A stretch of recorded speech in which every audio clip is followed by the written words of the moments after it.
তাহলে auxiliary verb কত প্রকার? কত প্রকার? কি কি? To be, fine.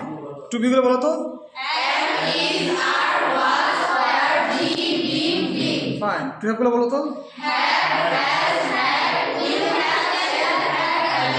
Fine. To do গুলো বলো তো। ফাইন। আদার্স মানে মডেলস আর কি, যেটা, তাই না? বলো তো এগুলো।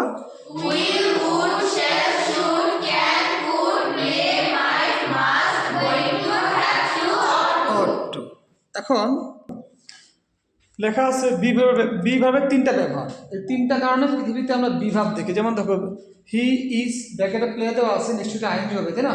প্লেইং হবে। তাহলে বোঝা গেল টু বি ভার্ব দিয়ে কন্টিনিউয়াস টেন্স হয়। কোন টেন্স হয়?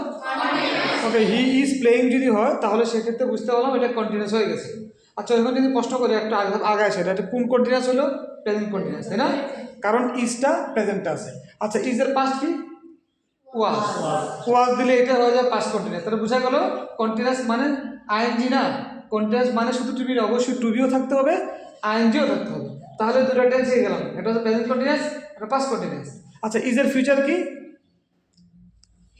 হ্যাঁ, বলতো কি? বি আছে এখান থেকে। তারপরে এমিজার ওয়াজ আর বিবিন বিং, আমরা যে কোনো ভাগে ফিচার করতে হলে তার পাশে একটা উইল দিয়ে তারপরে একটা আমরা বেস ফর্ম দিতে হবে। কালকে দেখছিলাম না? তাহলে উইল দিতে হবে অবশ্যই। তারপরে একটা এটা ইজের বেস ফর্ম কি?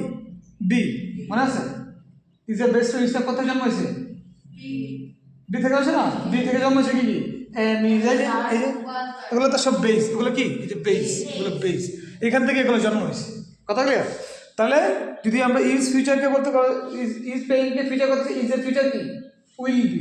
তাহলে উইল বি দিলে তার সাথে আইনজি হয়ে যাবে। ঠিক আছে? এই হচ্ছে টু বির প্রথম কাজ, সে কন্টিনিউয়াস টেন্স তৈরি করে। বলো, টু বি ভার্বের প্রথম কাজ হচ্ছে, টু বি ভার্বের প্রথম কাজ হচ্ছে কন্টিনিউয়াস টেন্স তৈরি করা।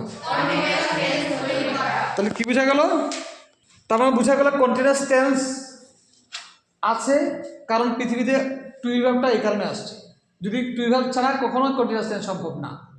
আমি যদি একটু আগে লিখতাম, ভেরি ইন্টারেস্টিং কেস, আমি যত জায়গায় লিখছি আমাকে উত্তর একটা পাইছি। দেখো, আই স হিম প্লেইং বল, এই যে বাক্যটা আছে, এই বাক্যটা আমি একটা প্রশ্ন করি, এটা কি পাস্ট কন্টিনিউয়াস নাকি প্রেজেন্ট কন্টিনিউয়াস? পাস্ট কন্টিনিউয়াস না প্রেজেন্ট কন্টিনিউয়াস? পুরোটা বলো। তার মানে আমরা কীভাবে বুঝলাম? এই স দেখে বুঝছি পাস্ট, আর আইএনজি থেকে বুঝতে পারছি কন্টিনিউয়াস। এই হচ্ছে আমাদের পাস্ট কন্টিনিউয়াস। যদি ক্লাস 3 থেকে তোমরা 10 শিখে আসো, স্ট্রাকচার শিখে আসছো, আমাদের সব স্ট্রাকচার মুখস্থ না?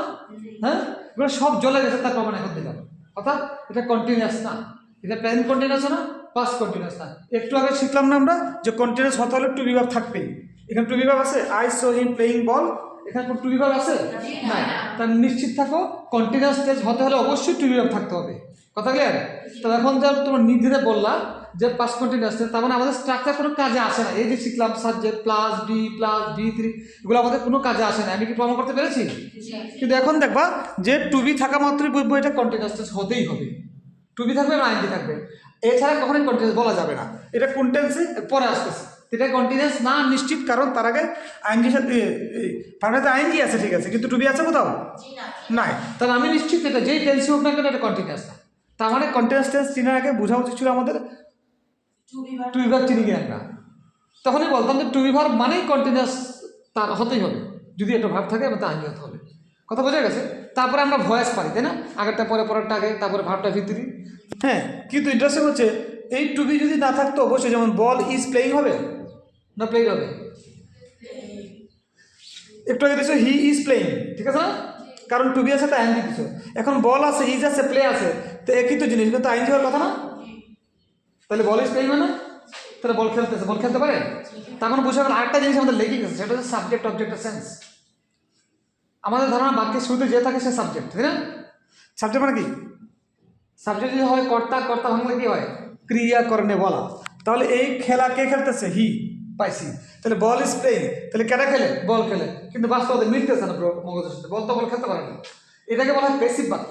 অর্থাৎ অবজেক্ট দিয়ে বাক্য শুরু হলে বুঝতে বাক্যটা ভয়েস হয়েছে। সারাটা কি ভয়েস হয়েছে? ভয়েস ভয়েস আমার ভয়েস, আর তোমার প্যাসিভ একটা বোঝার দরকার নেই, তুমি বুঝবা সাবজেক্ট আছে কিনা।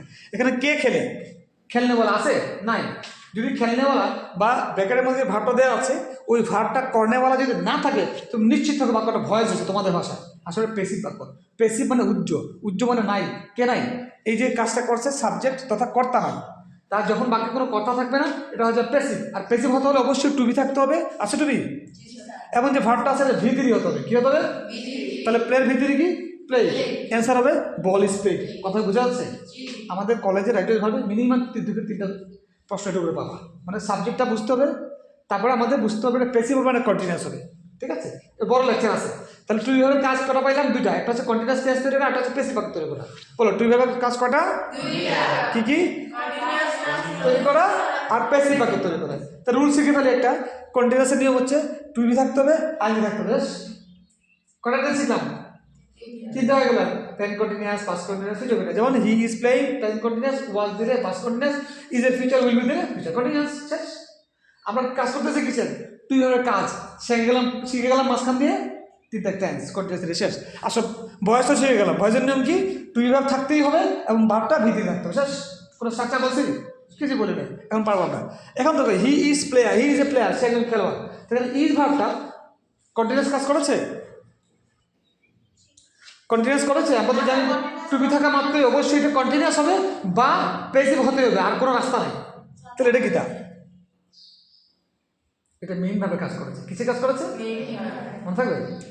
তাহলে বিভাগের কাজ দুইটা, একটা হচ্ছে কন্টিনিউয়াস করা, একটা পেসিভ করা। আর যদি সে একা থাকে বুঝতে হবে সে মেইন ভাবে কাজ করেছে। আমার কথা বুঝে যাচ্ছে? তাহলে টেন্সের একটা হচ্ছে লাস্ট একটা কাজ। টেন্স ইনডিফিনিট টেন্সের নিয়ম হচ্ছে একটা মাত্র ভাব থাকবে। কটা ভাব থাকবে? আমি কোনো স্ট্রাকচার বলছি? বলি নাই। এটা হচ্ছে ইনডিফিনিট টেন্স।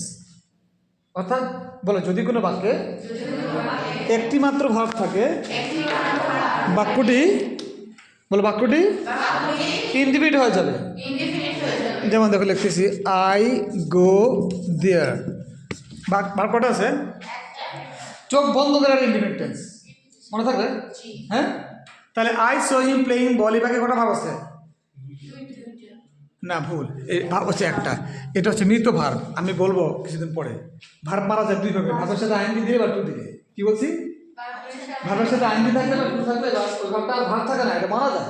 মারা গিয়ে সে তখন সাবজেক্টের কাজ করে, তখন অবজেক্টের কাজ করে, ড্যাজিটিভ কাজ করে, এভাবে কাজ করে, এটা অন্য বিষয়।